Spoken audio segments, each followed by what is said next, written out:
جب مسلمان پورے آئیبیریا پر اپنی حکمرانی کر رہے تھے تو اس وقت آئیبیریا کے شمال میں دور دراز کے علاقے میں ابھی بھی ایک عیسائی ریاست موجود تھی جس کا نام ایسٹوریا تھا۔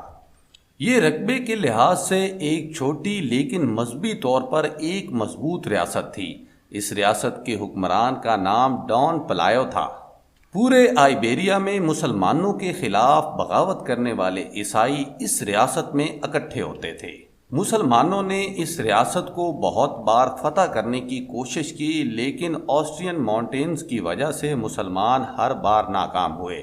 آخرکار 718 AD میں مسلمانوں اور عیسائیوں کے درمیان اس مقام پر ایک تاریخی جنگ لڑی گئی جس کو بیٹل آف کووا ڈونگا کہا جاتا ہے۔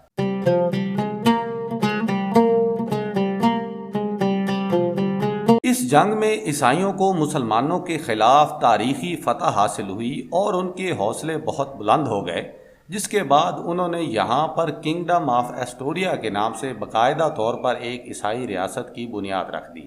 مسلمانوں سے اپنی سرزمین واپس لینے کے لیے عیسائیوں نے بہت سی تحریکیں چلائیں جن کو مجموعی طور پر ری کنکوسٹا کہا جاتا ہے۔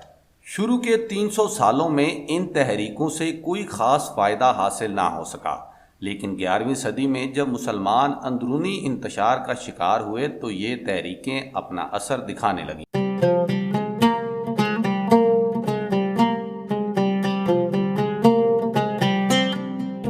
976 AD میں عبد الرحمن سوم کے بیٹے الحکام کی موت ہو گئی۔ الحکام اپنے جیتے جی اپنے بیٹے الہاشم کو اپنا جانشین مقرر کر گیا تھا، لیکن مسئلہ یہ تھا کہ الہاشم کی عمر صرف 12 سال تھی۔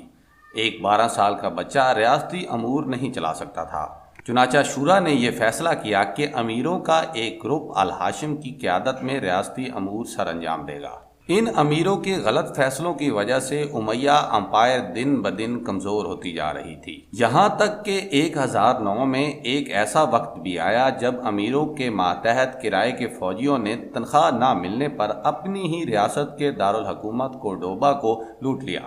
یہاں سے اندلس کے 20 سالہ لمبے خانہ جنگی کے دور کا آغاز ہوا۔ 12ویں صدی آنے تک اندلس اندرونی اور بیرونی جنگوں کی وجہ سے ٹوٹ کر اب چھوٹی چھوٹی آزاد ریاستوں میں تقسیم ہو چکا تھا جن کو طائفاز کہا جاتا تھا۔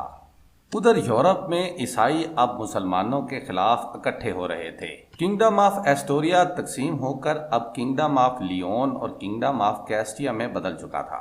شمال میں عیسائیوں کا ایک اور کنگڈم آف ایراگون بھی وجود میں آ چکا تھا۔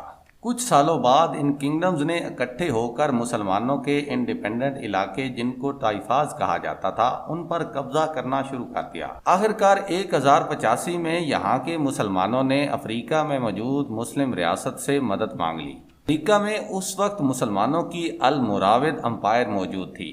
انہوں نے 1086 میں آئیبیریا پر حملہ کیا اور یہاں کے طائفاز کو عیسائیوں کے خلاف اکٹھا کیا۔ المراود ریاست کے حکمران غیر مسلموں کے خلاف بہت سخت رویہ رکھتے تھے، جس کی وجہ سے اب اندلس میں عیسائیوں اور مسلمانوں کے درمیان مذہبی بنیاد پر جنگیں شروع ہو گئیں۔ 1212 AD میں عیسائیوں نے اکٹھے ہو کر المعاود کی حکومت کو ہمیشہ کے لیے آئیبیریا سے ختم کر دیا۔ صرف دور دراز کی ایک اسلامی ریاست نرسید باقی رہ گئی تھی جہاں پر ابھی بھی المعاود کا اثر و رسوخ تھا، لیکن یہاں کے مسلمانوں نے اپنے طور پر المعاود کے خلاف بغاوت کر کے اپنی ایک نئی اسلامک امپائر غرناطہ کے نام سے قائم کی۔